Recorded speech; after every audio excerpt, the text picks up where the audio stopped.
Good evening, everyone. Let me just unmute the video. Well, sorry. I have it. Okay, great. All right. Good evening, everyone. My name is Sam Alex, and it is a pleasure to be here this evening to do this with you. I'm the newbie in the bunch, so I do ask for your patience as we go through the presentation. We're going to be looking at nutritional marketing today, and so we're going to cover nutritional marketing strategies. We are going to, of course, define nutritional marketing so you understand exactly what it is and how you go about applying it to your business, the mediums of nutritional marketing. I am going to try to make it very interesting and interactive. I hope you are ready for this journey. And of course, I hope you have your pen and your notebook so you can take your notes. I just want to say from the get-go that we are going to be doing an assessment at the end of the 2 days. So you need to be paying attention to the different steps and the different catchphrases, but we are going to be doing revision throughout to ensure that everything is solidified in your brain so that you will remember exactly how to apply this to your business and your products at the end of the 2 days. Okay, so I look forward to getting to know you guys a little better as well. Thank you very much, Sam. So I'm just going to load the presentation, and Sure. if anyone has any questions, just to begin, you can go ahead.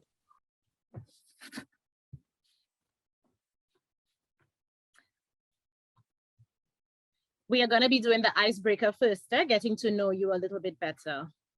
Okay, no problem. All right.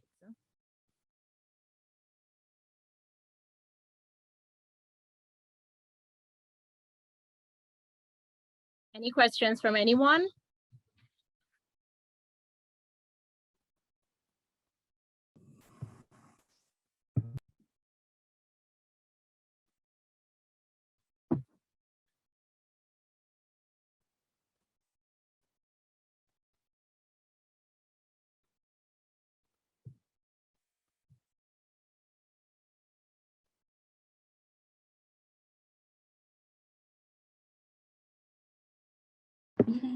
Hi, Sam.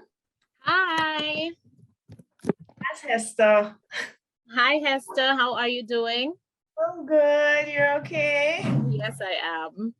All right, my friend. Happy International Women's Day to all the ladies. I hope you guys had a beautiful day. Thank you. Oh, yes. It's our day. Yes, it is. But every day is Women's Day, really, because women are the architects of society. So that one is, today's just a little extra special.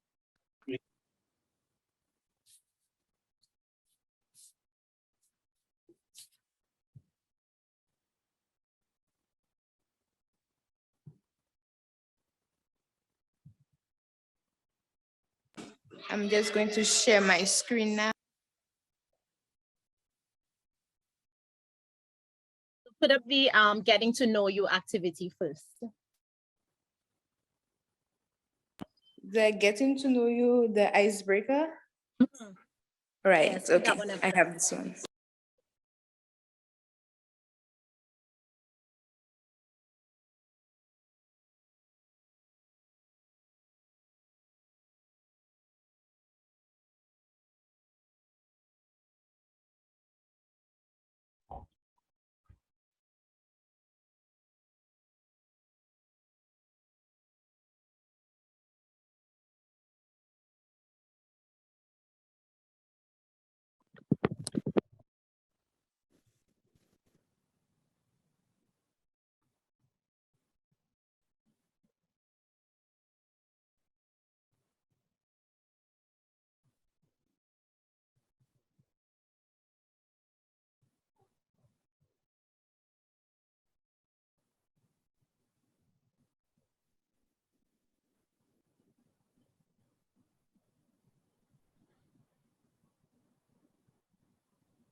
Apologies, it's just loading. My Wi-Fi connection is horrible today.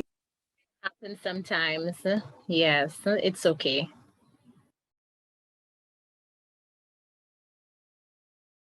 I suppose a couple of more persons might join on in the meantime. Yes, because we typically have, on a good day, an attendance of about 50 persons, and we are 28 right now. So that's quite a few persons missing. Maybe they're out celebrating Women's International Day.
Okay, is it fully loaded now? Still having some difficulty?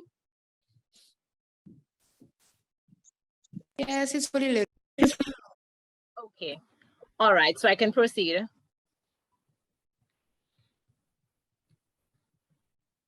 You can go ahead whenever you're ready. Okay, wonderful. Okay, ladies, so today's icebreaker, it is, of course, another way to get to know you better and for us to get to know each other. It is a name acronym icebreaker. So what you're going to do is take about 5 minutes to list some interesting facts about yourself corresponding with the letters of your name. So we have an example here which says, hi, I am Heather. H for horses, my fave animal. E for eating, my fave activity. A for Australia, the country I am traveling to during the summer. T for television, because I like to watch it on evenings. And just scroll a little bit again. Let's go to the rest of Heather's name.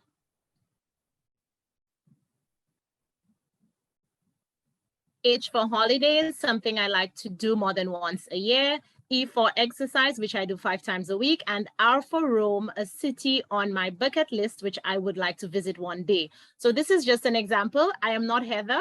I will do mine with the group. So now you will just take 5 minutes and write down the letters of your name and write anything that is important to you or tells us a little bit more about you that corresponds with those letters. And then everyone is going to come and pretty much tell us what their acronym is, okay? So that's 5 minutes.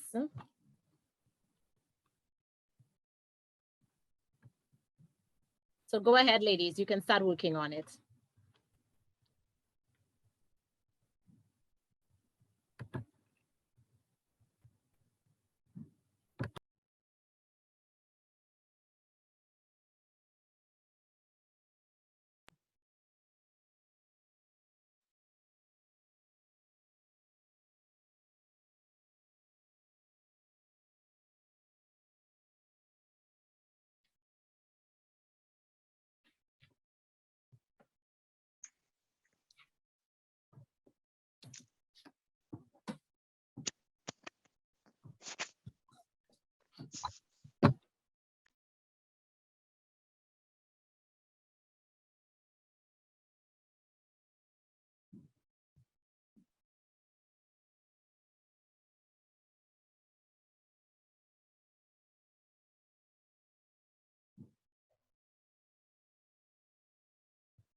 can tell the last part is the T and the H in her name. It's just an example of the word, the name Heather.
How are we doing with the time? Is the 5 minutes up as yet? Yes, exactly 5 minutes. Okay, well, talk about perfect timing. Okay, so I know we may not be able to hear from everyone. I'm seeing that we're up to 32 right now, but at least most of you or anyone who is willing to share. So what I would like you to do is, Caitlin, I guess the best way to do it is by is it raising of hands to kind of indicate who wants to go first? Yes, that would be the best idea. And if anyone doesn't raise their hands, you can always call on randomly. Okay, Yes. okay, will do. Okay, so I see Janelle's hand. So go ahead and share with us. Good night, everyone. I hope Hi, I get Janelle. this correct. But I am Janelle, and J in my name is for Jaguar because in my mind I'm fast and I'm an Olympic athlete, a track athlete at that. A is for awesome because I just am. I'm awesome. N is for Nubian Queen. Though my surname is King, I am a Nubian Queen. E is for Eagle because I love to soar high and my goals are so far reaching. E is for elegant because, again, on my girly days, I'm elegantly exquisite. L is for loyal because I'm just that friend. Lovely. Thank you for sharing, Janelle. I really enjoyed this. You sound like a poet. Huh? I'm not. I was just playing around. Okay. All right. I see Annette. Go ahead, Annette. Hi, good evening. My name is Annette. It is for Antigua. I remember when I was like 6 months pregnant, I overstayed their night. And it's for nervous. I get nervous sometimes. I don't know why. And it's for Nito, that's the nickname of my daughter father, or should I say my sperm donor. He is for Eagle. I would like to soar like one day.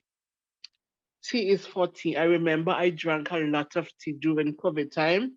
When I was home on quarantine, I drank a lot of tea.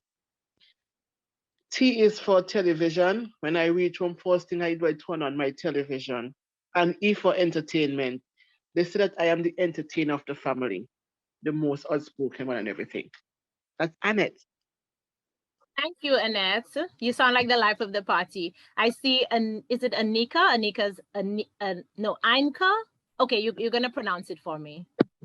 Inca. Inka. Okay, thank you. You're welcome. My name is Inca Laborde. A is for apple, my favorite fruit. But Miss Alex, apple is not my favorite fruit. It's actually banana, but just trying to put the A with an A. But is it a fruit that you like? I like it. I do. A is for inspector. I tend to pay keen attention to details. N, never been to London, but would I like to do so for my next vacation. K is for kind-hearted because I love people. And A is for Almighty God, the one who I serve. Thank you, Ainka. And I see we have Charlie. Go ahead, Charlie. Or is it Charlie? Good night, Charlie. Charlie. Okay, I So, got it right the first yes. time. Go ahead. Yes, you got it right the first time. So S is that I like to share my knowledge with others. H, I'm happy to see others succeed. A, I'm aspiring to be a full-scale farmer. R, I'm readily available to help persons out. L, I love life. I love to be an inspiration to others. And E, I am eager to learn new things. Thank you, Charlie. And I see You're Annie up welcome. next. Go ahead, Annie. Hi, good night. Annie Bob. A is for Albania, the country that I lived in as a missionary and love very much. N is for Northern Lights. I would love to see it someday. N is for nations. I love to travel the world. I is for intelligent. I am smart and creative. E for excellent. I have an excellent spirit and I love to see things done well. Thank you, Annie. Thanks for sharing. Who's up next? Okay. I don't see any volunteers. So in the meantime, I'm going to share mine and I'm hoping that I see another hand up when I'm done. Mine is very short. So it is Sam and S is for swimming, which I am currently learning how to do. A is for agave, which I use instead of sugar. And M is for Michaela, which is the name of my one and only daughter. I see Roxanne. I see Roxanne's hand. Go ahead, Roxanne. Hey, good afternoon. R is for rest. I rest from my work every Saturday. O is for ordinary. I love to be ordinary and simple. X is for X-ray. I hate it with a passion. A is for accounting. That was my first love. N is for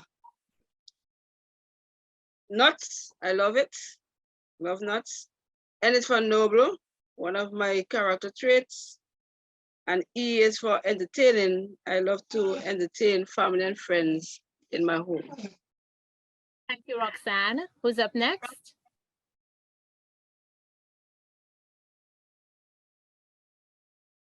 I saw another hand after Roxanne earlier. Who was it? I can't remember the name. Hi, I think it was me, Althea. It was you, Althea? Okay, go ahead. Go ahead. My name is Althea. A for attractive. I get that a lot. L for lovable. T for talented. I can do a couple things. H is for helpful. I is for industrious. I don't like to waste time. I like to always be doing something. Even though I'm in class, I have some peas shelling. And the last A is for annoying. That is what my daughter just told me. I'm annoying, but in a nice way. Is she a teenager? She sounds like one. She's 21. Ah, okay, a young adult. Okay. Thank you for sharing, Althea. And I see you multitasking as well. It's a pity there isn't an M in your name. Okay, who's up next? There's an M. That's true. It's in your surname. My Yes, surname, yes. yes. True. Okay, who's up next?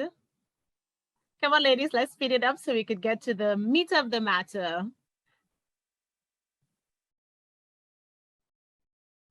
All right, Marvel, go ahead.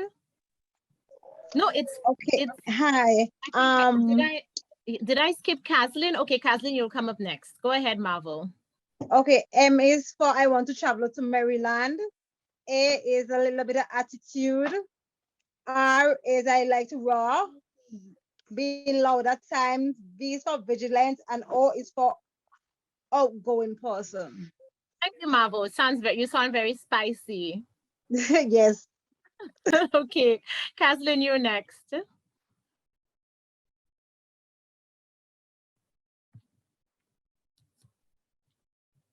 Good night. My name is Kathleen, and C is for always being creative. A, for my amazing personality. S, loving to sleep. L, wanting to visit London someday. The Y, I wasn't sure about it, so I left it out. And N, being my natural self. Thanks for sharing, Kathleen. Marvel, I think Marvel went up already, so we'll move to, did Marvel go? Yes, Marvel was previously. So Rosette. Okay, hello everyone. I am Rosette. R is for rose, the most beautiful flower to me. O is for overachiever. I tend to be this at times. S is for simple. I can't help but be. E is for exceptional. That's what I strive to be.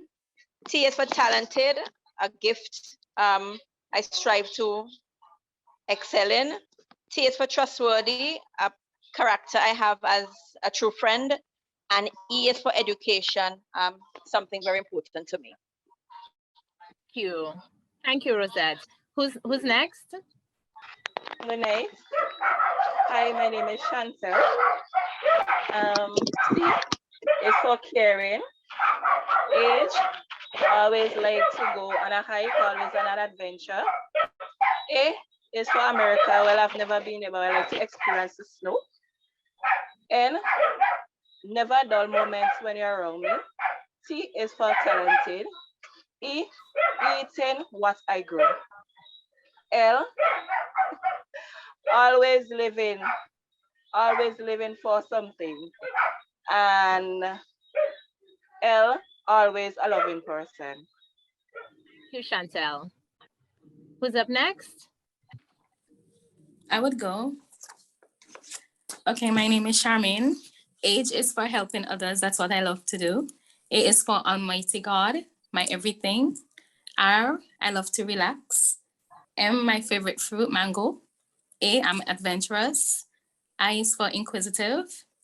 N is for learning new things. And E is Egypt. That's the country I want to visit. Sorry, I'm having a migraine, so I'm just trying to keep it. So hey, I hope you feel better. Thanks. Who's next? We might have to leave out a few persons so we could move on with the presentation. We have a large group. But who wants to go next?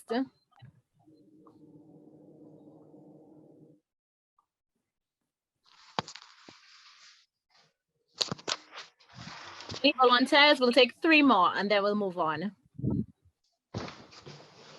All right, good night, everybody. My name is Kenisha. K is for being kind-hearted. I think it's my biggest strength and weakness at the same time. E represents the energy that I transcend to the people around me. N is for neatness. I like to see everything neat. The second N is for Nigeria. I like to watch Nigerian movies. I is for Italy, a place I want to visit one day. S is for sweetness. I always look and smell sweet. H is for hugs, which many people love to give to me. And the A is for being awesome, authentic, and amazing. Thank you very much. 2 more. We'll take 2 more.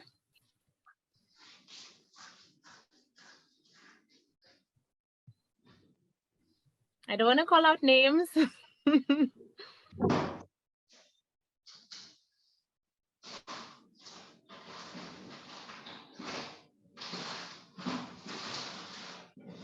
Anyone else? Any volunteers? The rest of you are shy? Okay, in that case, we're going to move on. Okay. All right, so thank you so much for those of you who participated and thank you for sharing. I would have liked to hear from everyone, but you know, we have time constraints and we need to get to the heart of everything. So it was really nice to get to know you all better. And I believe we're gonna get to know each other even better over the course of the rest of this class and the other one as well. Okay, so we are before we go into the presentation, you know, we're going to be talking about nutritional marketing. And the first thing I want to do, of course, is find out from you. I know you just shared about yourselves, but I would like to know what you think about nutritional marketing. What comes to mind when you hear the term? What do you think it is? What does it mean to you? So I just want, you know, about 3 or 4 persons to just pretty much share what they think nutritional marketing is.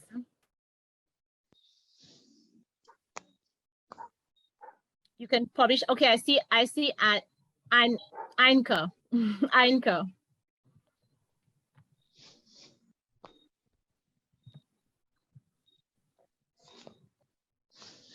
Okay, Anchor, was that from the icebreaker, that hand, or you trying to share with us?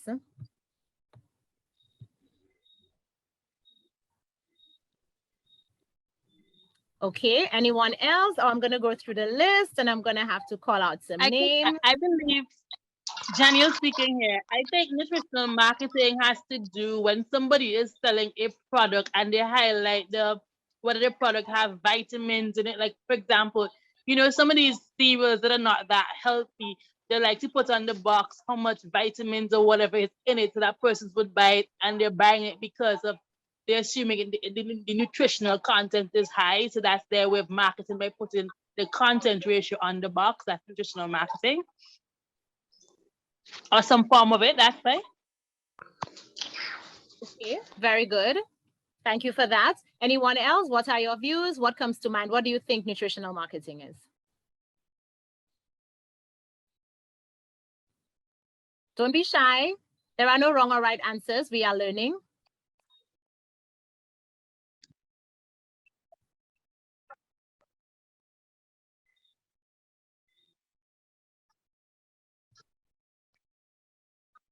Okay, so Rosette, tell me what you think nutritional marketing is.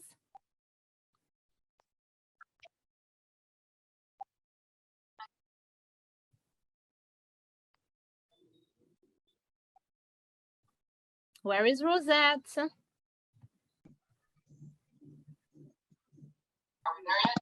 Yes, sorry about that. What's the question? What is nutritional marketing? What comes to mind when you think of the terms nutritional marketing? Well, first, I think it has to do with a food commodity that is being put forward for consumption, and therefore it has to have some value in terms of nutrition. So therefore, it's using the nutrition value of that product to advertise it, to meet the market, the target market, basically. That's what I think. Okay, all right. Thank you for those of you who shared. Please pull up the video, the first video for me. It is the one, We Believe in Whole Foods, video number 1.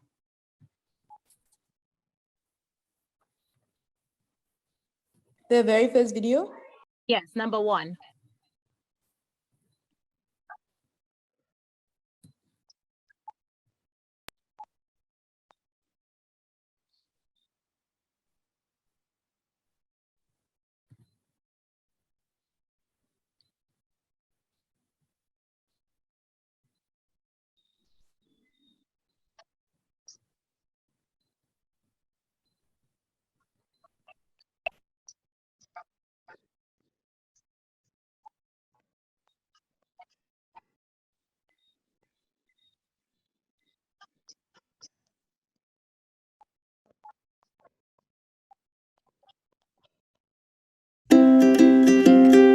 At Whole Foods Market, we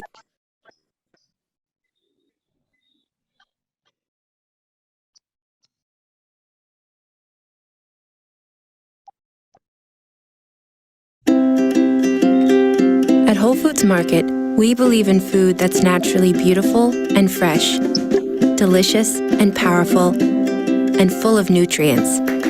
Food that makes us nourished and mighty, and connects us to the natural world.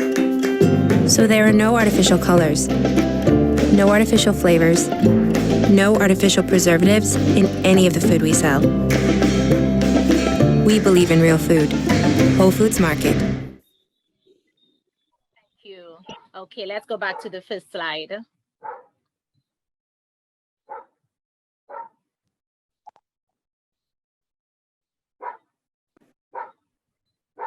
Okay, wonderful. So, nutritional marketing. John Webb, who's the Director of Genetics and Science at Maple Leaf Foods, said something very insightful.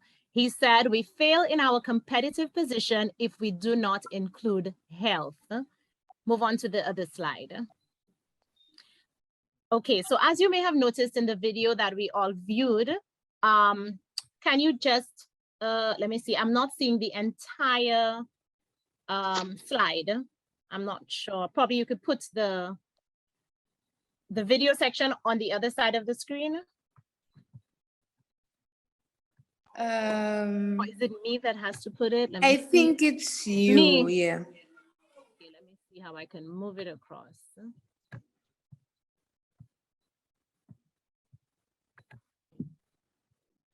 Okay, I think I minimized it altogether. Yeah. Oh, okay, just one second. I may have to call my daughter who is better at this than I am. Okay, this is better. Yes. Okay. All right. So we just watched a video from Whole Foods, and this video was actually a clear example of a type of nutritional marketing. But on the video, they're marketing the brand as a whole, which is Whole Foods, and the product they sell. But as you will see, as we continue through the presentation, nutritional marketing can also be focused around a particular product. Okay? So marketing is the process of getting potential clients or customers interested in your products and services, which is broad. This encompasses all different types of marketing. Marketing, this is a general definition, but there are subgroups. We are focusing today on nutritional marketing, and nutritional marketing is one component of marketing which focuses on using nutritional information and benefits of food in order to add value to products and persuade customers to purchase. Nutritional marketing mediums are vast, and they can include radio, print media, food labels, websites, and more. Is there any way that you could probably put the slides to one side of the screen so I could see? Not Okay, sure. sure. Yes. So you have like the small ones to the side, and then you have the main one up there. That would be very helpful.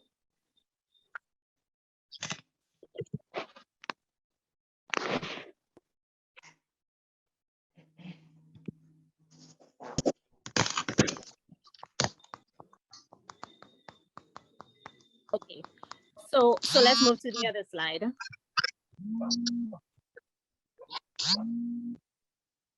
So earlier on, when I asked the question, what is nutritional marketing to you? The answers that both individuals gave is actually correct. Okay, in terms of, saying all of those nice things about the nutritional benefits of cereal. And in some cases, it may not be as accurate, but we will get into that a little bit later. So let's talk about health consciousness. Consumers are taking a more proactive role in their personal health and well-being. And I'm sure that most of you in the group, if not all, would agree that with the increasing rates of obesity, cancer, diabetes, high blood pressure, and other diseases in the world, but also in our very own regions, because it is so excuse me, somebody is on giving feedback. I'm not hearing you clearly. Okay, can someone, I don't know who it is, but can you mute your mic? We're getting a lot of feedback. Yes, please mute your microphones when entering the Zoom room. Thank you very much. Thank you. Okay, you can go ahead. All right. So the point I was making is that with the increasing rates of obesity and cancer, diabetes, and lots of non-communicable diseases in the world and in our own region, because it is high in a lot of the islands, we are plagued with the same diseases. Consumers are seeking foods with health benefits. And so this is a wonderful opportunity for food processors to use nutritional marketing to position their brand and to market their products. You could move to the other one. Thank you. The other slide. Okay, so let's think about trends. That thing again. I'm sorry. Let me try to. I may end up losing my video for a little bit, but don't worry. It's because it's blocking me. Okay, so we're going to look at trends. In today's world, it is more than just a health trend. Persons are taking a keen interest in what goes into their body. So the health trend is no longer trendy. It is a redefinition of the food market to market for nutrients. And the purpose of food ultimately is to get the right nutrients. So consumers are now shifting from counting calories, and they want to look for the right nutrition. So it is imperative to say adios, bye-bye to just general food marketing and shift to nutritional marketing. So we're looking at trends. Right now, everyone wants to be an expert. So persons are researching, persons are reading books. They are a more enlightened society. And so many people are searching the internet for health-related information. So you want to be a source of nutrition data, okay? Then there is also the fortified food and drinks craze. Lots of persons now are looking for protein and probiotics and omegas, and whole grains are becoming more popular. And they want nutritional boosters like maca powder and sea moss and moringa in their drinks. And then there is also the green and organic food movement, because consumers now are more interested in sustainable and unprocessed food choices. So if you have products that fit into that category, you want to make it a prominent brand message. We can move on to the other one. And plant-based diets, that is another trend. Vegan products and brands are on the rise. To live healthier, more sustainable lives, consumers are reducing meat consumption or going vegan. And last but not least, we have the food as medicine trend, because again, of the rates of obesity and type 2 diabetes and other diseases, the food sector is responding to consumers' demands with healthier food choices. So the main agenda of diet and nutrition marketing is to inspire its target customers to become a healed, nourished, and healthier version of themselves by using their products and services. Let's just go back to the previous slide. We just want to recap.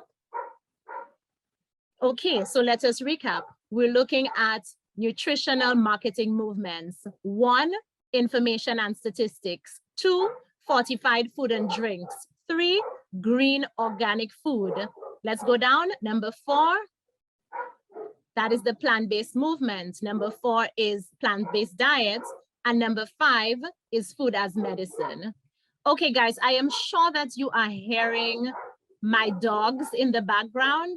So just give me 1 second. I am going to get my daughter to put them in so that they stop all of the noise. I will be right back.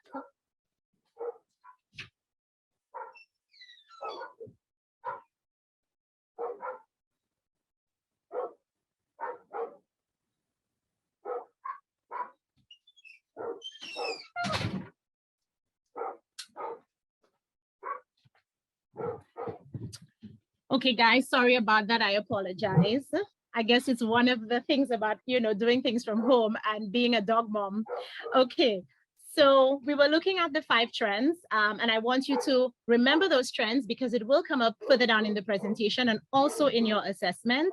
And so you want to remember the nutrition information, you want to remember the plant-based movement, you want to remember food as marketing, you also want to remember fortified food and drinks, and you want to remember eating more sustainable food.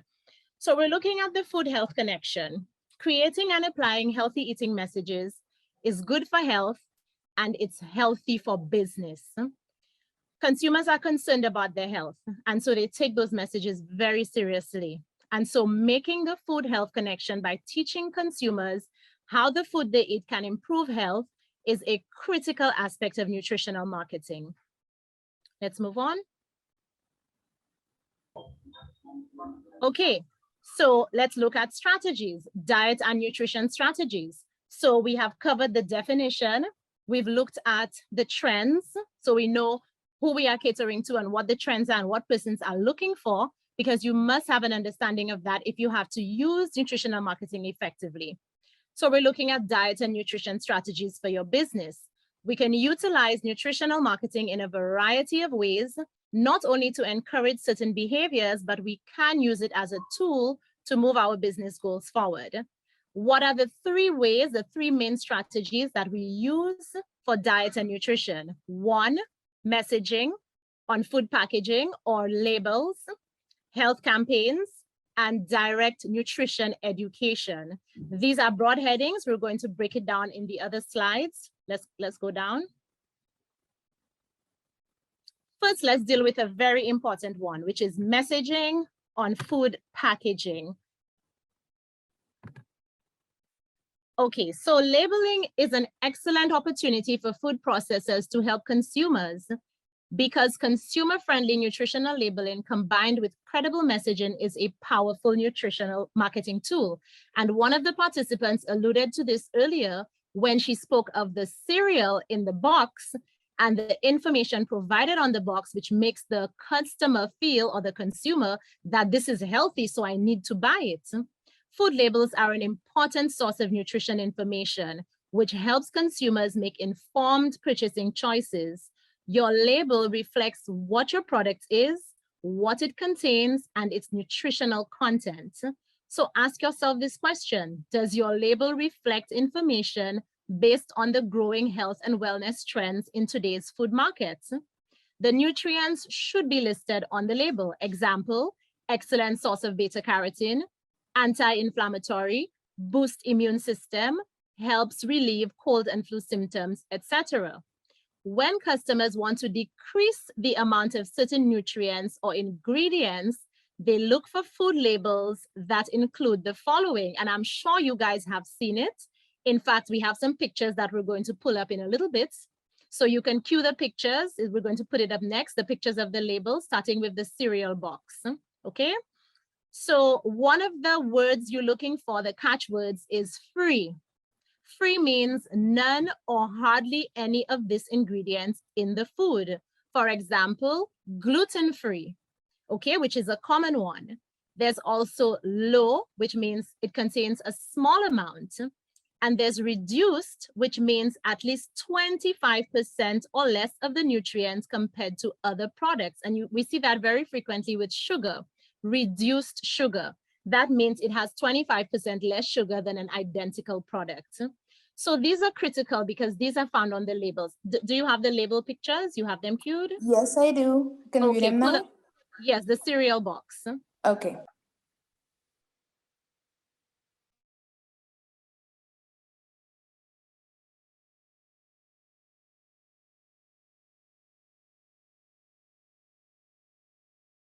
Okay, so as you can see in this picture, it says free from gluten and milk, okay? And this is important because many times we see locally produced food like cassava flour, banana flour, and other products, and it pretty much just says cassava flour and the ingredients and the brand name. The consumer should not have to guess if your product is gluten-free. The consumer should not have to guess whether or not your product contains milk. Many persons are lactose intolerant, or they're vegan. And remember, earlier on, we spoke about the trends, and we did highlight that the plant-based movement is growing at a rapid rate. So we're looking at free here. Okay, let's go back to the presentation, but we're going to go back to this box in a while.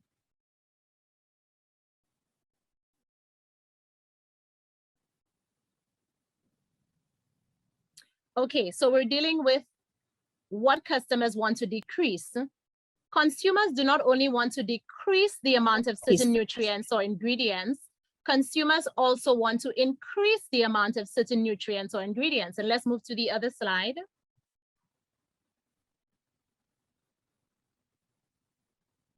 Okay, so when consumers want to increase the amount of certain nutrients, they also look for the labels with the following keywords: source, which means it contains a significant amount of a particular nutrient; high or good source, which means it contains a high amount of the nutrients; or very high or excellent source, which means it contains a very high amount of the nutrients. Let's go back to our picture of the cereal box.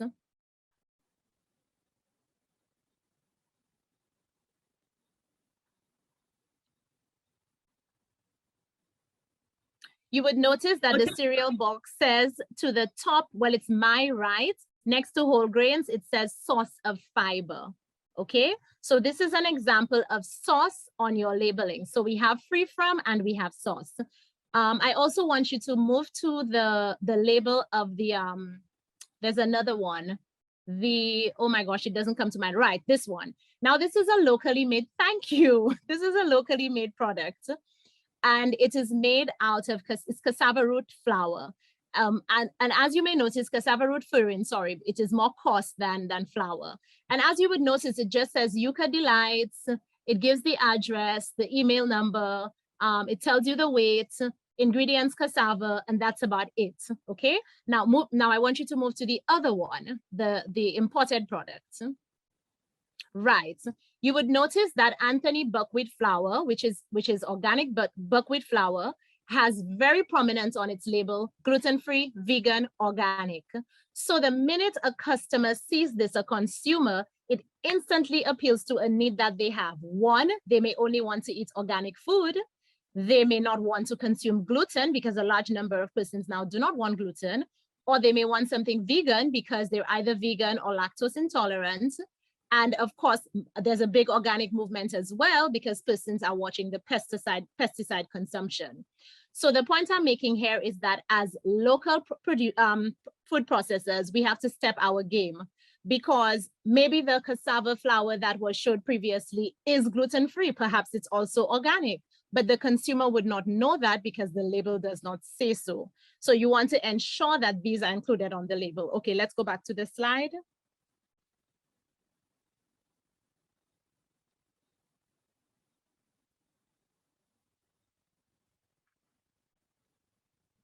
Right, so messaging on food packaging is the first level of nutritional marketing.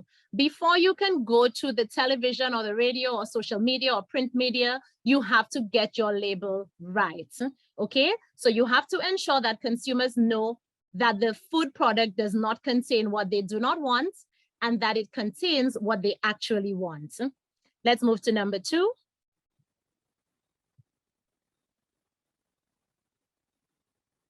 Okay, we're still on labeling. One of the points that I must make is that labeling, all health claims on labels must be supported by science.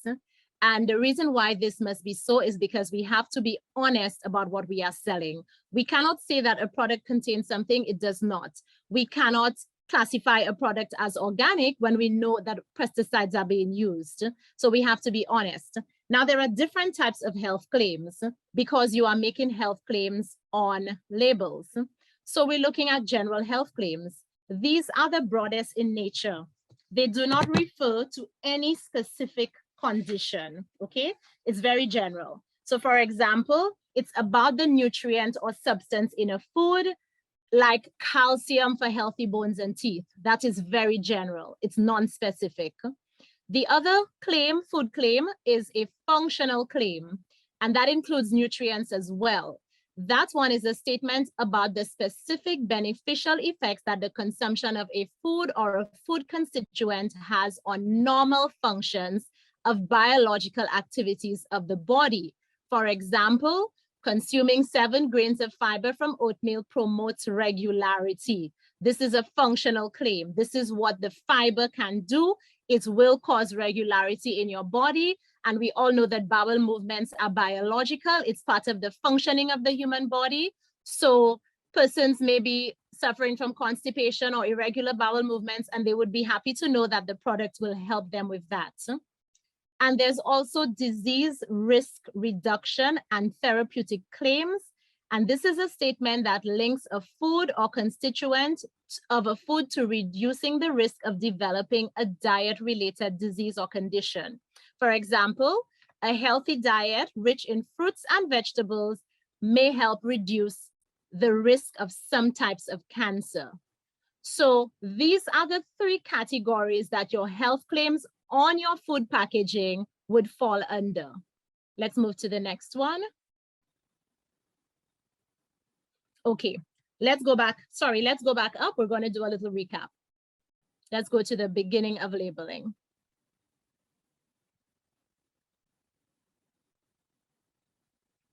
All right, so we earlier in the presentation, we looked at trends, okay?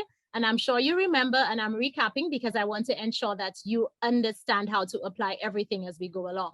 So we looked at trends, we looked at the plant-based movement, we looked at fortified food and drinks, we looked at sustainable organic food, we looked at, can't remember all of them, but we're gonna go back a little further, but we looked at the trends and now we're on the messaging on food packaging. Let's go all the way back up to trends, all the way back up to the top. We're gonna do a little recap. Okay, go to this slide, yes. The next one. This one, yes, wonderful. Right, so we spoke about persons seeking out nutrition information and statistics. You know, the researchers. We spoke of fortified food and drinks. We spoke of green and organic food. We also looked at, just go down a little bit to the next slide. We looked at plant-based diets and we looked at food as medicine. Remember, we are living in the information push button space age. Persons are more enlightened and have access to information. So these are the trends that we are going to be basing our nutritional marketing on, okay? So then we spoke of the food health connection and why persons are now looking to eat healthy. They take their health very seriously. They want to improve their health. And so they want to do it with food. We're speaking of food as medicine. Let's go down. Next slide. All right. And it took us to the strategies, the diet and nutrition marketing strategies for your business, which we broke into 3 categories: messaging on food packaging, health campaigns, and direct nutrition education. Let's go down. And the first aspect of that we covered is labels or food packaging, labeling, okay? So let's move on.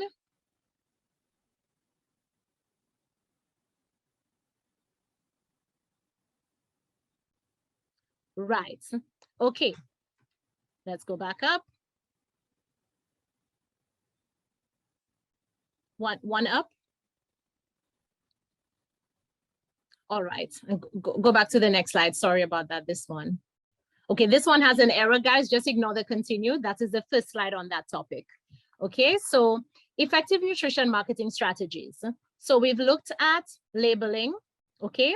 Now we are going to look at blogging, yes? So blogging is another form of nutritional marketing for your product, and it refers to writing, photography, and other media that is self-published online.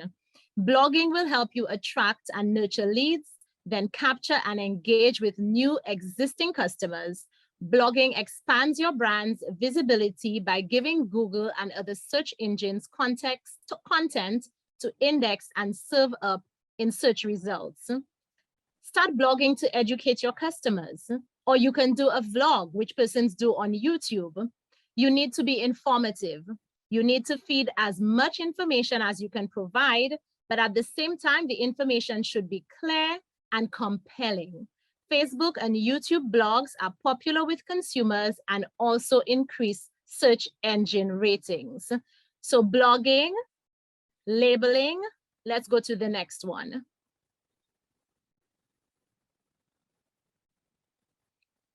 Social media engagement. The entire global clan exists online. But think of social media as a two-way street. Don't just broadcast information, ask questions. For example, do a poll. Ask your customers what new products they would like to see. Ask your customers how you can improve your products. Respond to comments as well. I have seen many social media pages where posting is done on a daily basis and potential customers are asking questions and they are not being answered. Social media requires monitoring, but the benefits and engagements are huge. People seeking healthy products look for an online presence of the brand. A nutrition brand which shows strong media engagement will always stand out and attract customers. Your social media can host short inspirational messages and appealing visuals. Create high quality content that can be shared in a number of ways. Post high quality Instagram photos. 70% of Instagram hashtags are branded hashtags. Find hashtags that people in your niche are using and join in. Feature pictures of the products along with their benefits and a detailed description. Furthermore, you can even add your customer testimonials to build trust. Now let's talk a bit about hashtags. For those of you who use Instagram and those of you who may not use it or may not know, a hashtag is what you call, it's what you call the number sign on your computer, yeah? And a hashtag is something that helps persons find you. For example, you may post hashtag food as medicine, hashtag organic, hashtag plant-based, hashtag superfood, because these are keywords that persons on social media are searching for. So what those hashtags would do is bring the kind of engagement that you want. Persons who are looking for information or products in those categories will be drawn to your account. Your information will turn up in their timeline, or they would see, you would come up in their search items so that they can check out your social media page. So hashtag is important. Many times persons post without a single hashtag. The hashtag helps your post to be discovered. Okay, so let's move on from social media engagement. Influencer marketing. I'm sure a lot of you are aware that now on social media, everyone's an influencer, but you know what? Influencer marketing has a very important place. Inspire with influencer marketing. Collaboration is key. Collaborate with an influencer to promote your diet wellness product. Collaborate with an influencer with a story. If you want to target people who want to lose weight, collaborate with a fitness enthusiast who specializes in weight loss strategies using some food products that you sell. When you collaborate with influencers, you give your customers an inspiration to switch to a healthier lifestyle, but also create a connection of your brand with your target customers. Everyone likes a good transformation. Everyone likes a testimonial, not so? You always want to see someone that may have used a particular product and it worked for them, or they may have followed a particular diet, eating, certain foods that maybe you sell and it worked for them. And so there is an example of a living, breathing person that your consumers can relate to, and they can see themselves in that person. And so it inspires them and it pushes them to purchase your product to see if they can achieve the same results. So influencer marketing has its place. However, you have to choose the right influencer. Don't just choose a musician because he's popular and everyone knows him and he's advertising a product of yours that, promotes weight loss, but he's overweight, but he's popular. Don't use an athlete to promote a product that has absolutely nothing to do with him or what he does. The influencer must be able to relate to the product, must live the product, and so persons can identify with that influencer. Let's move on to the next slide.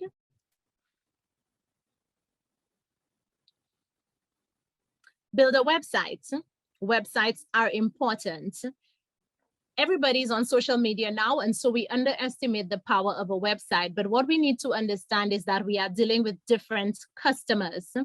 Our target market is varied, and so websites can host more in-depth material. We must understand that everyone is different. Some persons respond better to videos and infographics, while others prefer to read white papers and case studies. The key is to deliver the right content at the right time, depending on where your customers are in the sales cycle.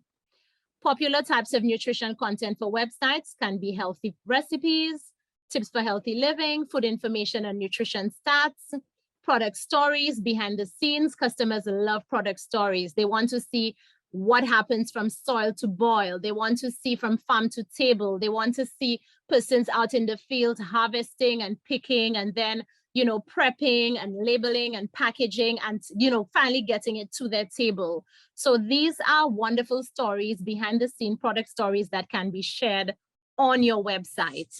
Okay. So in terms of the videos can be shared both on Instagram and websites or on Facebook as well. What you need to understand is that social media, Facebook and Instagram, 30-second videos max. If you want to keep engagement, you want to leave the long videos for your website. Some long videos can work on Facebook, like a link to a video that someone can watch. And I would like you at this point to pull up the video on passion fruits. Yeah. Okay, Charlene, I think you're you need to mute your mic. Okay, pull up the video number 2 on passion fruits for me, please.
Thank you. Okay, so this video on passion fruits was shared just to show you a simple video that can be posted on your website or even on your social media page. And there isn't a need to necessarily reinvent the wheel. There are lots of videos out there on YouTube, which you can simply take the link and copy it onto your page. So I know that you guys grow, you know, all types of fruits and vegetables. We have persons who grow passion fruits. We have beans, sweet potatoes, cassava, peanuts, carrot, cabbage, cucumber, eggplants. There's livestock, you know, herbs. And so there is information out there on everything. A lot of the times when, you know, a farmer grows something, or even someone who's not a farmer who has a product, they would pretty much just advertise the product. Sweet potatoes for sale, you know, sweet potatoes available here.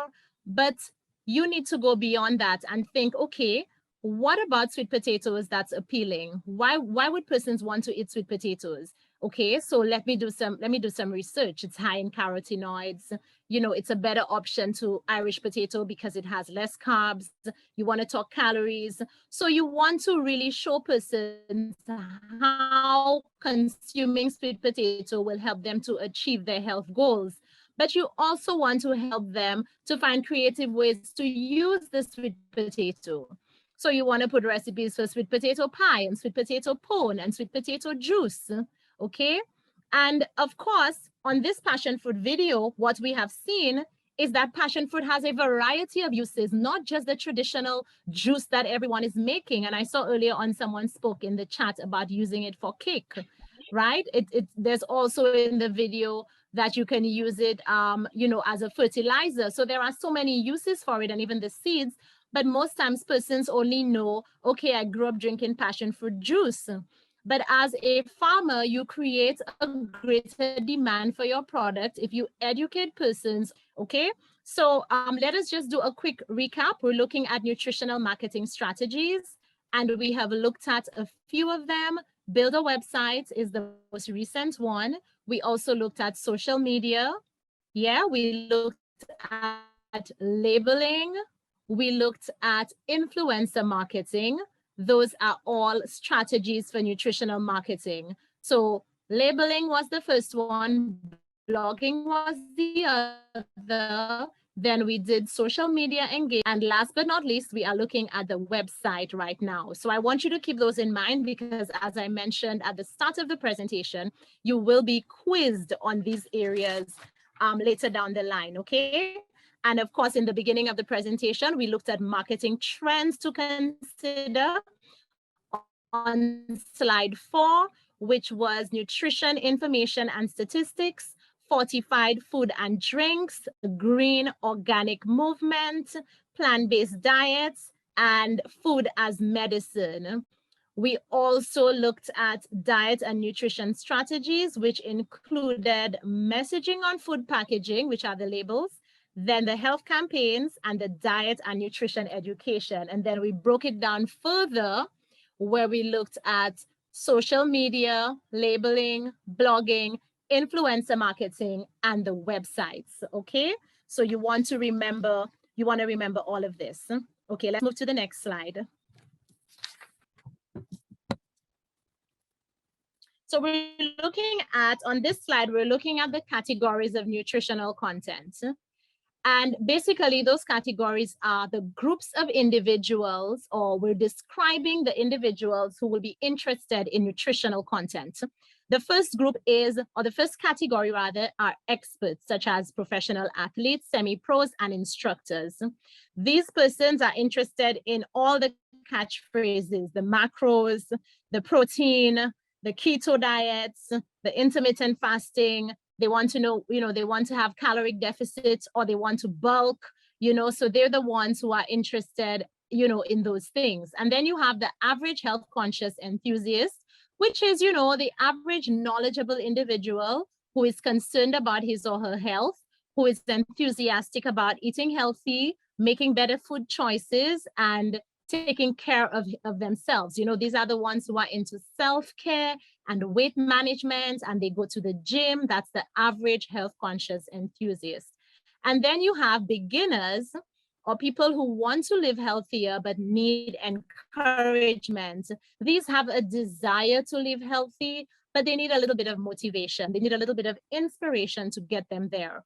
So you have to create content that specifically targets one or all of these groups. It depends on the product you're selling and who you're selling it to. So you can have a business, especially as a farmer, you appeal to all the groups, because what you're growing is food. What you're selling are food products. Everyone needs food. Everyone needs food products. So your content has to target all of these groups, and where it becomes specific is with your products. It's like high protein, fortified products, and you may have products that target the average health conscious enthusiast, like persons who want less sugar, less fat, they don't want, hydrogenated oils and that sort of thing. Or you may have something to kind of just give the beginner a little nudge and inspire that beginner to live healthier, okay?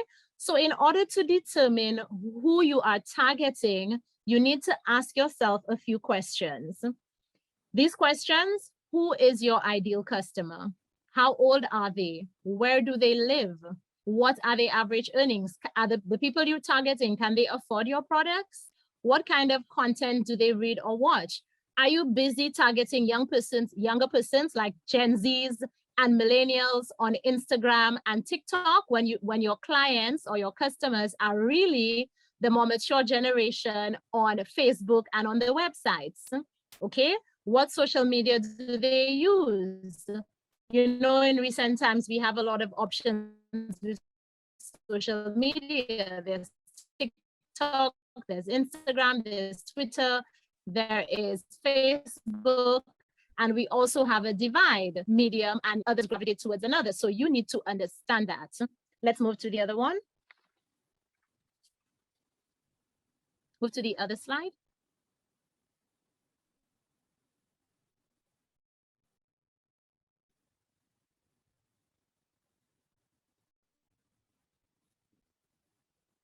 Okay, my internet was moving a little slowly. Okay, great. So just go back to the previous one shortly.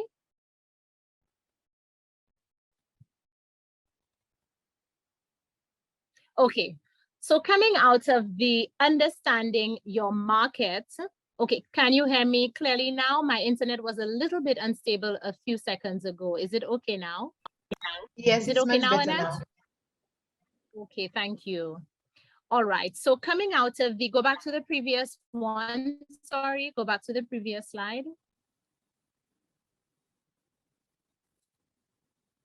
Okay, so coming out of the categories of content, meaning the persons or the groups of persons that you are targeting, in order for you to target them effectively with nutritional marketing, you need to understand what your unique selling proposition is for your business, okay? Let's just move to the other slide. Before we go into defining and outlining unique selling proposition as it relates to nutritional marketing, I would like to play another video. This one is a bit longer, but very important.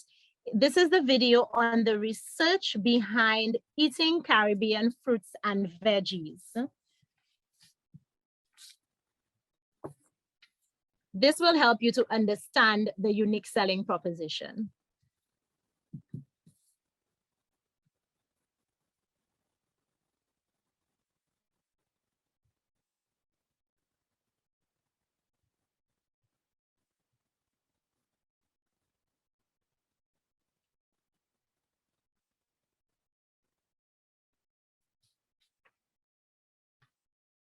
Do we need me to move to the next slide?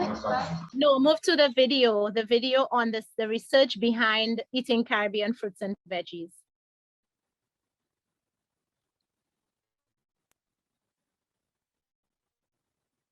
That's the last video, video 4.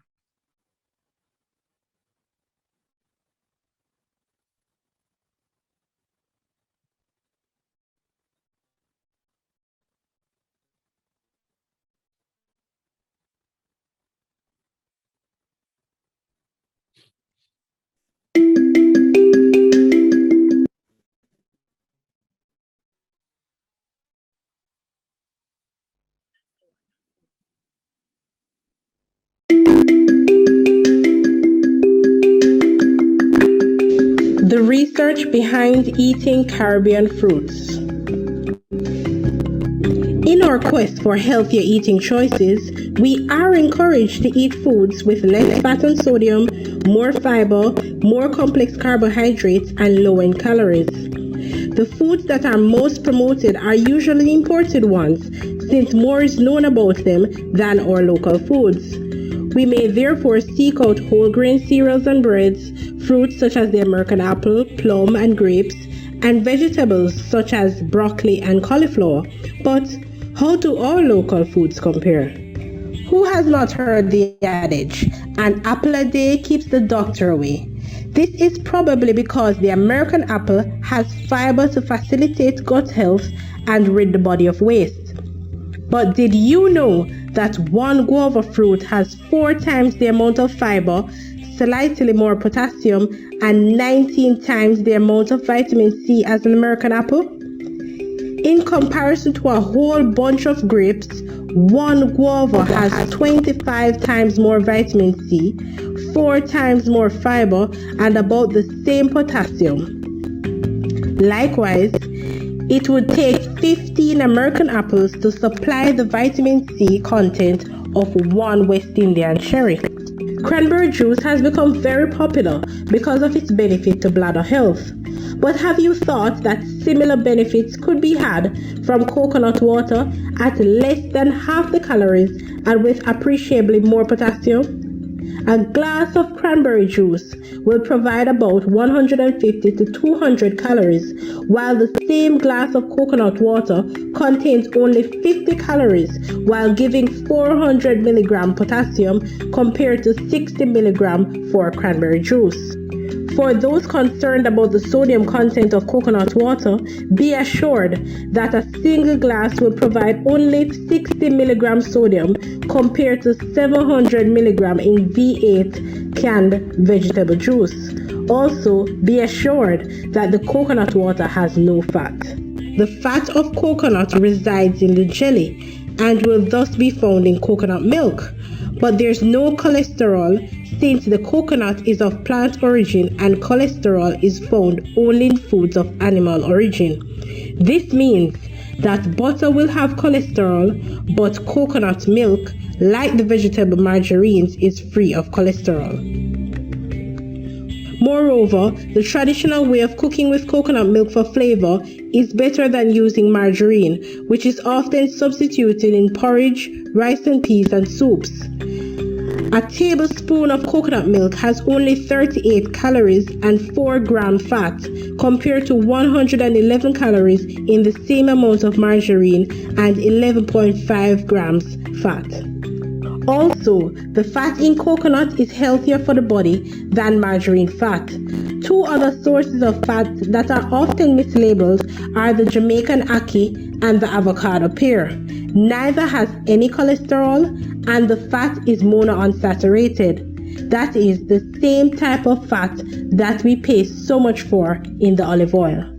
The Irish potato, brown rice, and whole kernel corn provide the least fiber per serving. Those of better value are whole wheat bread, green banana, and sweet potato, providing 1.5 gram per serving of about 70 calories. Richer still is rolled oats at 1.96 gram, but topping the list, you guessed it, our local breadfruit at 2.45 for a serving of 2 slices. So next time when you reach for the foreign goods on the shelf, don't forget, our local products are the best. This research was conducted by nutritionist Patricia Thompson. She is the Executive Director of Jamaican Island Nutrition Network. We're having a few technical challenges with the video. You guys were not seeing the video? Well, at the end, it kind of just blocked off when it got to the Jamaican ackee and the avocado pear. Well, I didn't see anything else after that. I'm not sure if the rest of you did. Did you? Well, I think because the video was coming to an end, it just suggested Oh, more okay. All right. videos. Well, Yeah. maybe it's my connection. Not a problem. Okay, let's move on. Let's go to the other slide.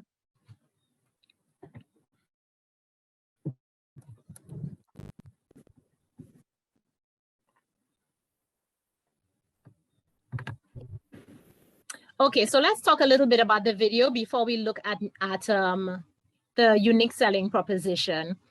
The reason why I wanted you to see this video is because when we deal with a unique selling proposition, you would understand that your unique selling proposition is what is unique about your business or what differentiates you from your business. And what I would like to instill in you is confidence in the products that you sell, okay? In the produce that you sell, the food products that you sell. There's a lot of information and research out there on everything imported. So it is our job as Caribbean people to inform our people on the benefits and values of what we sell and how, in fact, our products are superior. You see, it's all about information. If the apple producers are out there on the world stage constantly feeding your timelines and your television screens with messages like an apple a day keeps the doctor away, and why grapes has antioxidants and polyphenols and resveratrol in the skins, and why it's healthy to eat and that sort of thing, we too need to change our messaging. And we need to get to that stage. For example, some of you grow herbs like thyme, for instance. Thyme is extremely high in vitamin C, and it is also a great herb for the immune system. But persons use thyme mainly as a culinary herb for cooking for flavor. But do you know that if you don't have access to grapes or oranges or other vitamin C consuming fruits, or if it is out of season or there's a shortage, that you can easily grow thyme in your veranda, and consuming thyme every day as a tea or a juice can certainly assist with increasing your vitamin C, okay? Then you have another herb like basil, which we grow, you know, commonly in St. Lucia and in other parts of the Caribbean. It's a well-known herb. But if you're selling basil, have you educated your customers as to why they should buy your basil? Do they know that basil is great for gas? I mean, all Caribbean persons have heard their grandmothers or someone in their family complain of having gas. You understand? Do we tell persons that basil is good for gas or that it helps to get rid of intestinal worms? And this is pretty much what is in the video. The video is showing you, it's demonstrating to you clearly how fruits and vegetables grown in the Caribbean are of superior nutritional value to a lot of the imported imported fruits and veggies that we put on a pedestal and we view as, you know, superior to what we have. Maybe not you as farmers, but many of the persons who would be buying your products, they view those fruits as superior. The apples have a wax coating on the skin, the paraffin wax. A lot of the apples are drenched in pesticides, whereas a lot of our local fruits are grown wild in nature. So they are, you know, unadulterated, unpolluted, in their purest form and very much organic, like mangoes and passion fruits and sugar apples and soursop and that sort of thing. So I wanted you to view this video to understand that your unique selling point is a marketing strategy that informs customers about how your brand or a particular product is superior to its competitors. So we looked at the video and we saw how our local fruits compare to the imported fruits. And in the comparison, it was way superior. We looked at how the breadfruit has more fiber, more protein. The breadfruit is a superfood. But yet in the Caribbean, many persons are like, breadfruits? No, I prefer basmati, or I prefer quinoa, or I prefer buckwheat, because you know what? That's what everybody's eating nowadays, and it's a trendy thing to consume it.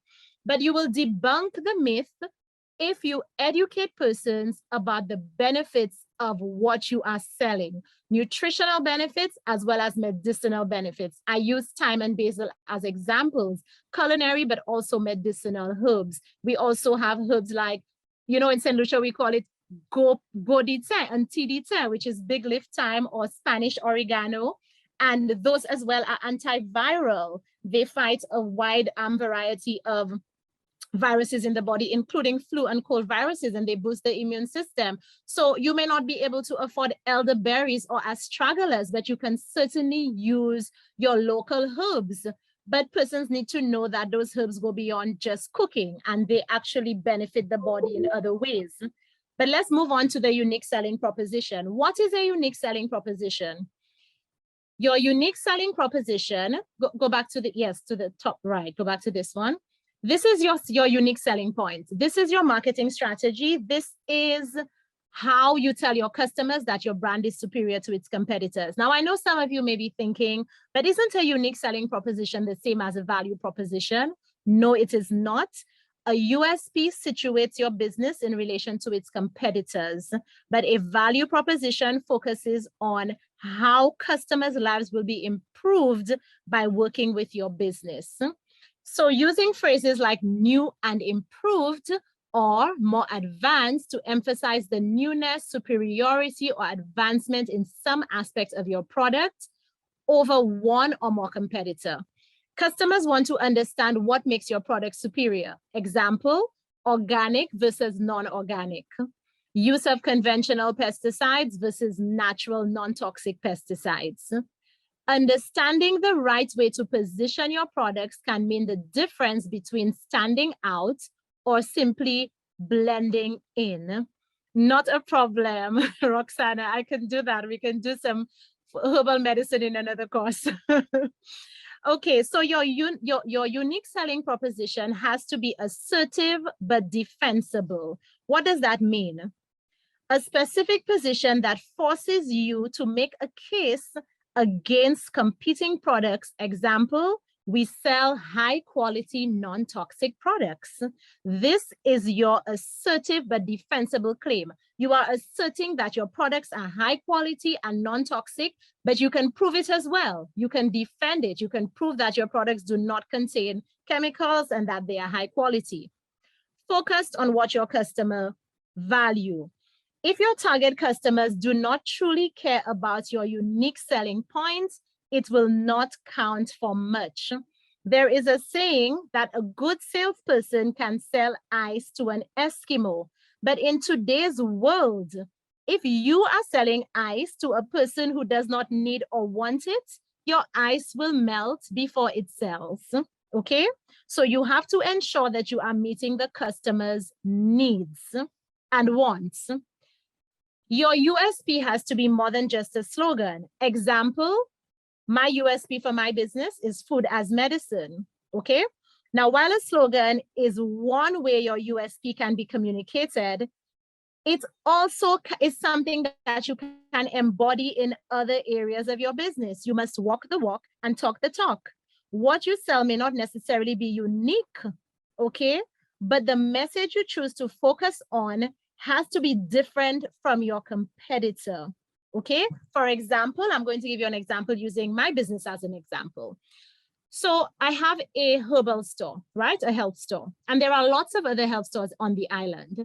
However, when I decided to open my business, being a health enthusiast, I used to buy from a lot of different health stores. And I looked for things that they did not offer, which I needed. For example, a lot of capsules, a lot of imported medicines in bottles and jars. And I'm not saying that there's anything wrong with those things. Persons need them and they want them, and that is not a problem. But what I realized is that there wasn't a wide variety of dried organic herbs, as in herbs without gelatin, without capsules, without fillers, without starches, just pure extracts. And so my business, although similar and sells herbs like the other stores, but the other stores sell theirs in capsules, and sometimes the capsules have smaller concentrations, whereas I decided that I'm going to focus on pure powders, pure roots, pure barks, pure extracts. So this is what I did to differentiate my brand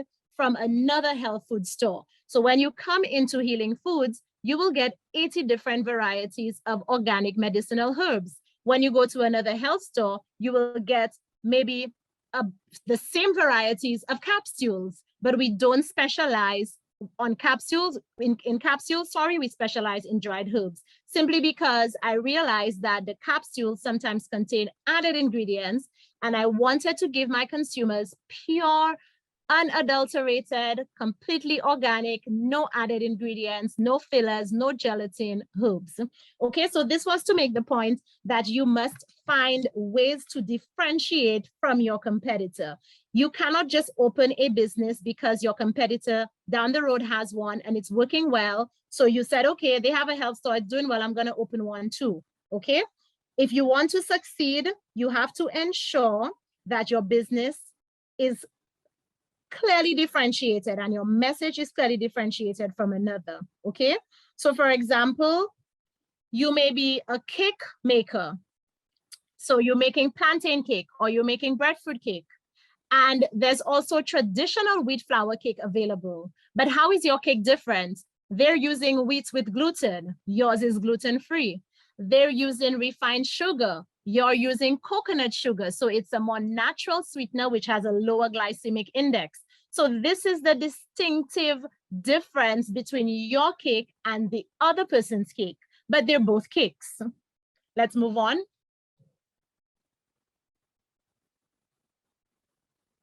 Let's go to the next slide.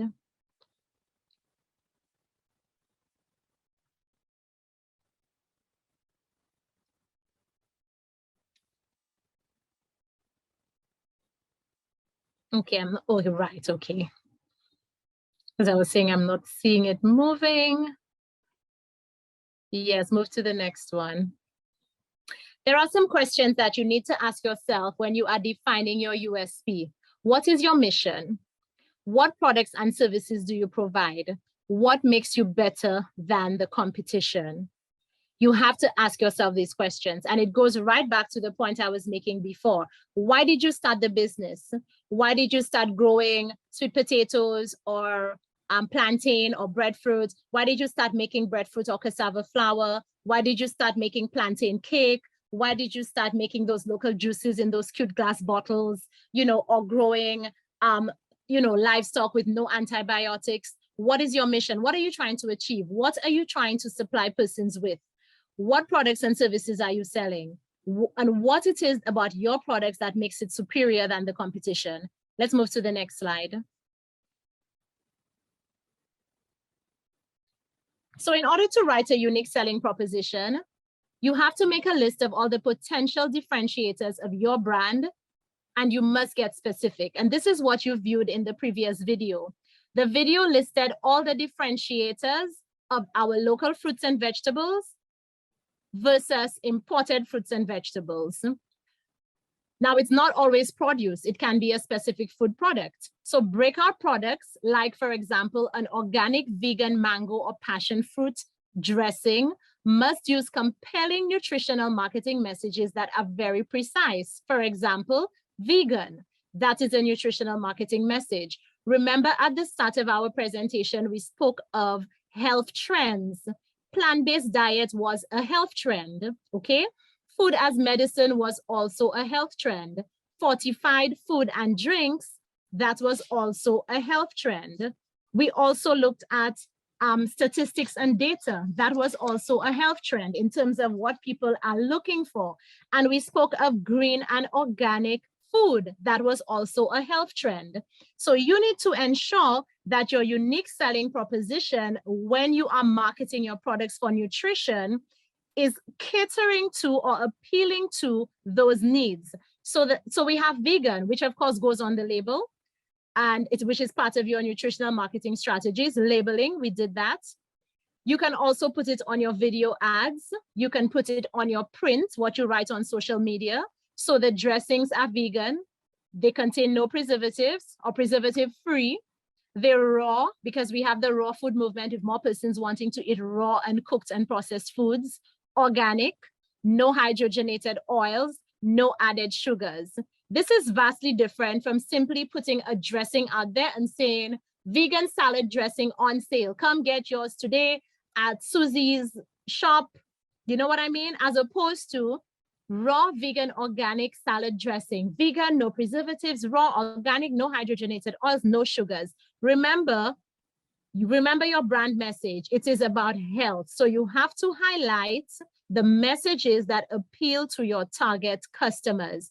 And we also looked at the target customers, which were 3 groups. the athlete or professional, the health conscious consumer, and the beginner who wants to eat healthy but needs some motivation, okay? So the first one, make a list of potential differentiators of the brand you sell and get specific. Research the competition. Who is your competition? What are their USPs?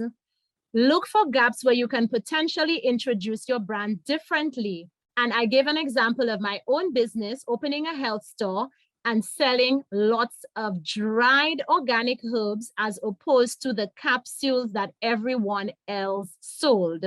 So this is what I did. I looked at my competitors and I looked for a gap, and the gap was lots of capsules with added ingredients, not enough organic herbs.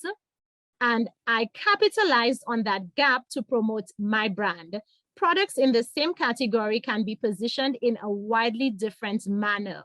And I gave this example earlier, traditional cake with wheat flour and refined cane sugar versus breadfruit or cassava gluten-free cake sweetened with coconut sugar, or you can say reduced sugar, meaning it has 25% or less than the person down the street cake, okay? Then you need to compare your most unique angles against your audience needs. Do you see any areas that you can appeal to that your competitor has not?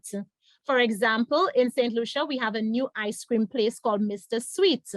And what he sells is vegan ice cream using local produce like breadfruit, golden apple, and papaya.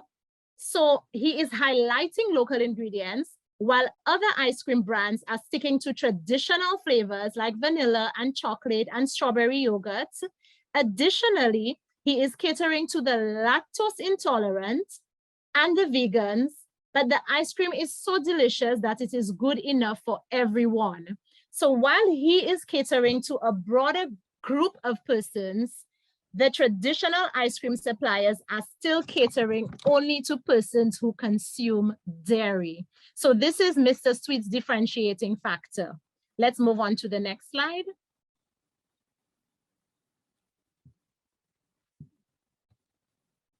Okay, the next step. No, go back. The next step. Compile the data, okay? Take the information that you have learned and sift through it to single out your strongest USP. So let's use my business again as an example. After examining the different health stores and what they sell and looking for the gaps, and some of the gaps I identified were a lack of herbs, which I told you about earlier, dried herbs, organic herbs.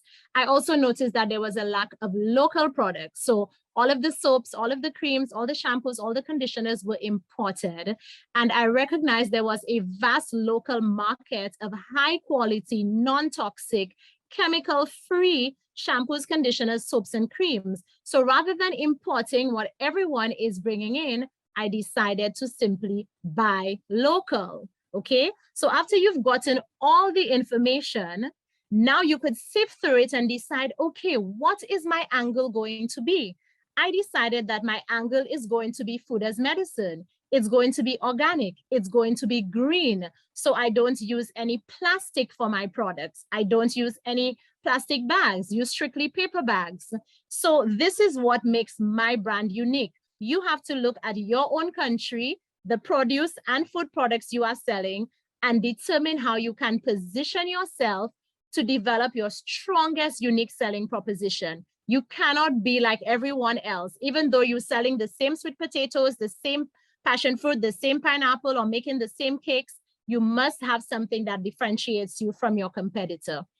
Think about viable ways to apply it across your business. If applied properly, it can be woven into every aspect of your business. Your brand name, from your brand name to your no single-use plastic, as in like for my business, for instance, or your green policy for environmentally conscious brands to reinforce the idea to their customers. So your unique selling proposition can be woven right across every aspect of your business. And then, of course, most importantly, compare your unique angles against your audience's needs. You see areas that are not being met, like we spoke earlier. What do? You appeal to those areas. You appeal to the lactose intolerant, you appeal to the vegan, and you also appeal to the regular milk consumer. I noticed as well that Mr. Sweet has some strawberry yogurt, okay? And he has some blueberry yogurt, which is traditional dairy, but he informs his customers these have milk. So he still has some of the dairy in there, but what Mr. Sweet realizes, no one cares if it has dairy or not. Once it tastes authentic, once it tastes like the real thing, okay? So before we move on to a bit of questions, I would like the last video to be played, and this one is the video on breadfruits.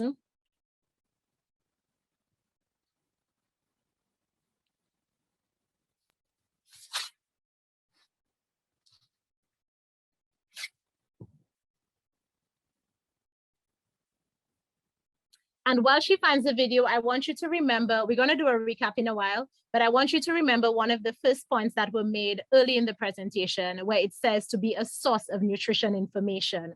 Those videos that you are seeing, this is exactly what it is doing, educating your customers.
Stop it now. We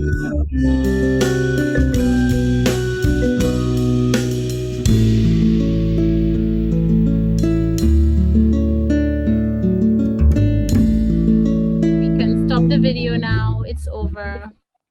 Thank you. Okay, and it's very interesting that the next video that's up, well, it's not one of the videos we're playing, but it's interesting to see that the next video that's up is a recipe for breadfruit pie. It's a breadfruit pie video. And one of the points that I made early in the presentation is that you can provide not only nutritional information, but recipes, because it is important to show your customers how to use the breadfruit or how to use the sweet potato in a non-traditional way, because one of the reasons persons shy away from buying local is because they are bombarded with recipes and ideas and information through the media of how to use everything imported. There's sprouted quinoa and quinoa salad and sauteed quinoa and quinoa porridge and quinoa cakes and quinoa burgers, and you know what I mean? And so everybody's into quinoa, but what do we have out there about breadfruit? Are we telling persons that they can make a punch with it? And we're showing them how to make that punch. It's not just boiling or roasting breadfruit. So recipe information is very important. And again, this video was to solidify the need for nutrition information and statistics, which we looked at in slide 4, which were marketing trends to consider. Everyone is looking for nutrition information and statistics right now. We are dealing with a more informed group of individuals, and so we have to be a source of that information. You can make your own, create your own videos, and these are simple videos. There are apps that you can use to create them. You notice it's just pictures with background music and words on the screen. or you can take a link from YouTube and post it onto your page. So let's just do a quick recap. Let's go back to the start of the presentation.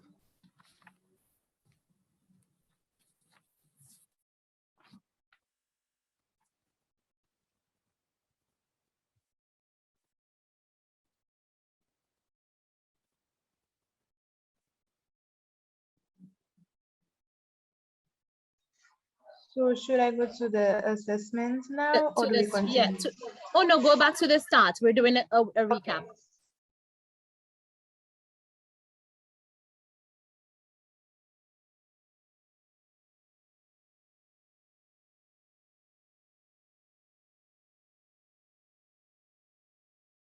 Start with number 3.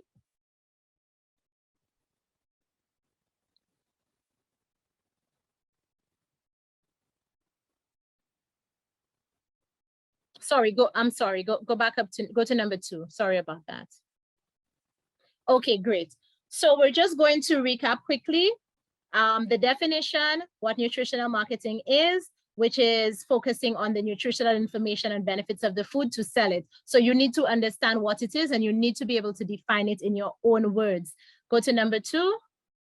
Sorry, I meant the second slide. Go to this one, number 4.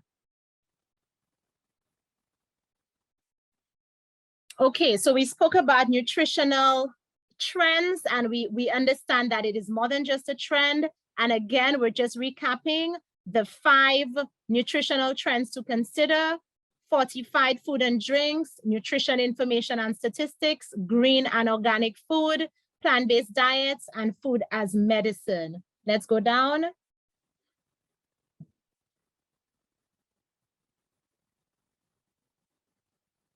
We spoke of making the food health connection and the fact that when we create and apply healthy eating messages, it is good for health and good and healthy for business. That when we make that connection, persons know how they can use the food they eat to improve their health. And that is the most critical aspect of nutritional marketing. Let's continue. We're just recapping. We spoke of the strategies, diet and nutrition strategies for your business. And we gave 3 broad categories: labeling or food packaging, health campaigns, and direct nutrition education. What we did following is we actually expanded on it further, dealing first with labeling. Okay, so that was our first strategy, effective strategy: messaging on food packaging or labeling. Then let's go down. Next, we looked at blogging, I believe was the next one. Continue. Right, we looked at blogging. The other strategy was social media, I believe. Social media engagement. Then we spoke of influencer marketing. And last but not least, we looked at building a website. So these are your effective nutrition marketing strategies, which you should be able to name off the top of your head at the next class, okay? Which is labeling, blogging, social media engagement, websites, and influencer marketing. Let's continue. We're just doing a quick recap. We also spoke of the categories of nutritional content, or rather the persons or the groups of individuals that are interested in that content. We looked at the experts, the average health conscious enthusiast, and of course the beginners. Let's move on. Finally, we looked at your unique selling proposition, which is the main selling point that differentiates your product from your competitor. And this is what you need to pitch. We looked at words like new and improved. We looked at organic versus non-organic, and understanding how to position your products is what is going to distinguish you and make you stand out rather than blend in. Then we looked at how you should write a USP. It has to be assertive but defensible, focused on your customers, and more than just a slogan. And let's go down. We also looked at the questions that you need to ask yourself when defining the USP. Continue, next slide. And of course, how to write the USP. And you should try to remember those points. Make a list of your differentiators of the brand. that you sell and get specific, okay? Research your competition, compare your most unique angles against your audience's needs. Next slide. And of course, number 4, compile the data, put it all together, think about viable ways to apply it to your business, and of course, compare the most unique angles against your audience's needs. Let's just go back up to labeling. I just want to recap the aspects of labeling that we looked at.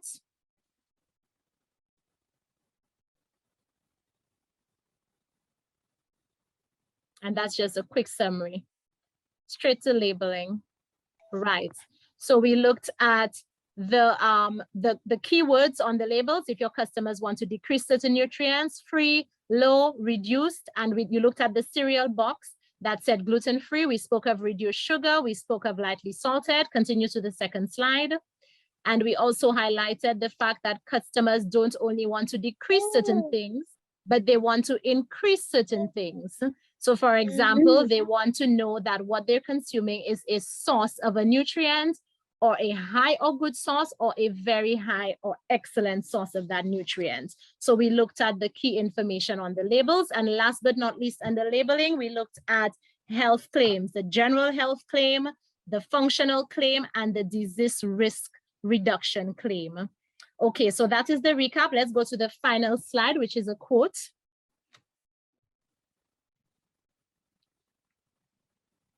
All right, and this is a quote on farming, because I am speaking to a group of farmers and food processors. And the quote says, "When the tillage begins, other arts follow. The farmers, therefore, are the foundations of civilization," from Daniel Webster. So, ladies and gentlemen, ladies and ladies, I don't think we have any gentlemen here. I know we have one gentleman who's an instructor, but I don't think he's here today. So I just want to say thanks. I know that we are now at 7:57. It's supposed to be a 2-hour presentation. In terms of questions and everything, we're going to look at this at the next session. What I would like to share right now actually is an assignment which would need to be submitted at the next session, or rather presented. I think the best way that we can do this is, since we have a large group of persons, I am not certain that, and of course the facilitators can share their views. Sorry, Keithlin, the administrators, and Linnell, whoever is there right now from Helen's Daughters. I don't think we would have sufficient time at the next class to have everyone present. So I think it's best that we divide them into groups. What are your views on that?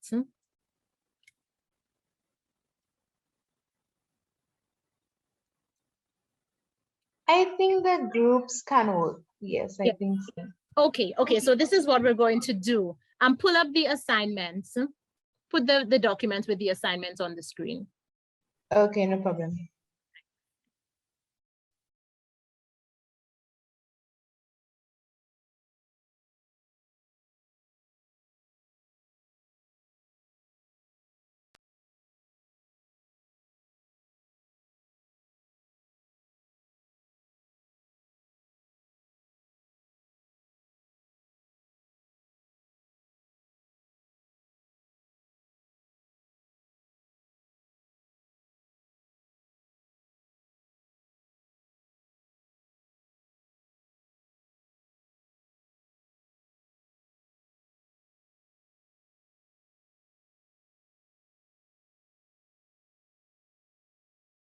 Oh, no, not this one. That's the assessment. That you could take that one down. Too early. Were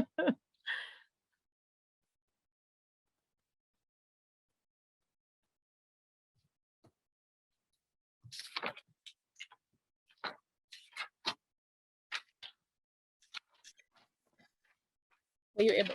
Right. Okay, that's the one. Okay, thank you. So this is the assignment. Choose one product or produce sold by your business. Examples can include plantain cake, sugar-free fruit juices, sweet potato granola, banana flour, cassava bread, herbs like thyme, oregano, basil, rosemary, produce like breadfruit, sweet potato, yams. You choose whatever you want to choose. You can even choose livestock. You can choose beef, you can choose chicken, whatever it is that you farm. And advertise or pitch your product using a nutritional marketing as outlined in the presentation. Ensure that your unique selling proposition is highlighted. any medium can be used. The print, Instagram reel, TikTok video, Facebook post, jingle, or you can just present it like how you would, you could voice something that you plan to post on your page. If the video method is selected, the video needs to be submitted to Linnell by Friday, or to Helen's daughter's admin, Friday, March 11th, so that it can be available to play on the day of the presentation. Now, here I'm saying that each participant will be given 5 minutes to make their presentation, but we have already agreed that everyone would not be able to present on that day because of the size of the group. So what I would like us to do is to pretty much groups of, let's say, 5 persons in a group, and you can choose, among yourselves what product or produce you want to work with to do that presentation. So what we're going to do, the persons who are there today, we are going to put you guys in the groups, and we will get in touch with you after and pretty much let you know these are the persons that need to work together. Okay, and of course it's something that you can do over Zoom. It doesn't have to be face-to-face, where you determine what your pitch is. Do whatever you want, be as creative as you want to be. It can just be something that you read. It can be a post and you read it. It can be a video. Okay, so in terms of the selection, I just want some advice. I've never done this before. Helen's daughter's admin, what do you think is the best method of selecting? Can we go with what I mentioned, that we will just randomly pick 5 persons each to create the groups out of the persons in attendance today?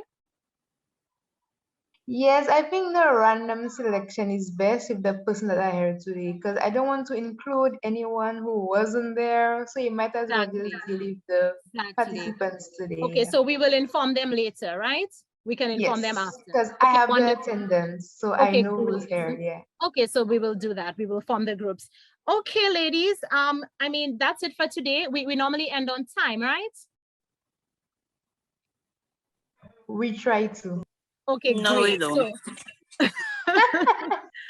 Okay, well, I don't want to be presumptuous and keep anyone past the stipulated time.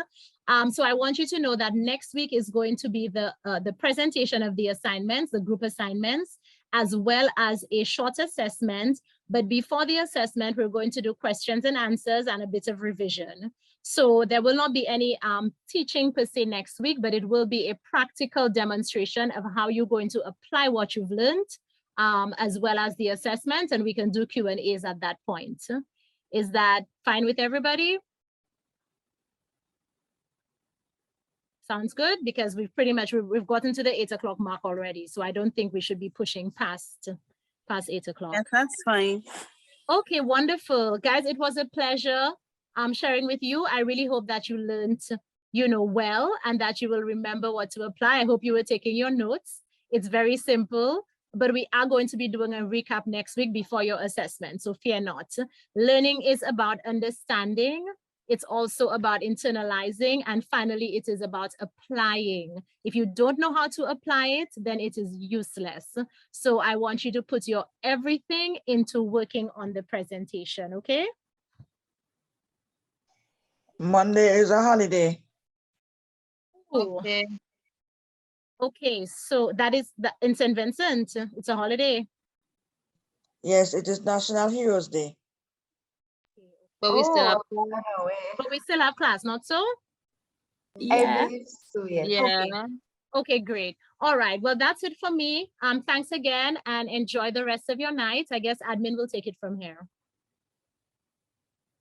Have a good night too. Thank you very much, everyone, for participating. Thank you, Sam, and I will see you. I will be sending you the assignments in case anyone forgets the instructions. Yes, and I will see you all next week, Monday. Thank you so much. Bye, everyone. Have a good night. Bye. Good night. Bye. Good night.